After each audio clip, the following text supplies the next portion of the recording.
Nesse dia 28/2/2014, a Patrulha Ambiental esteve reunido no município de São João do Ivaí, juntamente com o prefeito de Lidianópolis, prefeito de São João de Junardelli, para podermos tratar de assunto relacionado à patrulha ambiental. Nesta reunião, nós buscamos um entendimento com esses municípios no sentido de buscar uma parceria, para que essa patrulha possa ter maior chance de progredir, possa ter uma visão mais especial do trabalho que está sendo feito até então. Então a gente deu um ultimato para esses municípios, para essas pessoas, para o poder público da região, para que possa também estar trazendo algum benefício em prol da patrulha.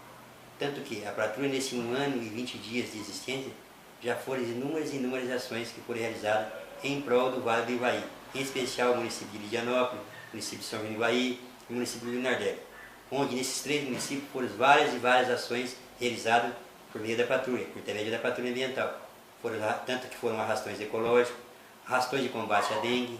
foram um trabalho de defesa civil na enchente que ocorreu em junho do ano passado, e foram na questão de defesa civil, onde pessoas que perderam seus entes queridos, a patrulha também foi parceira número 1 para estar presente nessas ações. Então são coisas que a patrulha desenvolveu até o presente momento. E do jeito que estava, a gente achava que teria que ter dado um ponto final nessas ações. Por isso é que nós estamos buscando essa parceria desses municípios, para que nós possamos retornar ainda com mais vontade de trabalhar e com ações mais objetivas, tratando do assunto relacionado ao meio ambiente. É notório que existe a dificuldade, existe o questionamento, mas nós da Patrulha Ambiental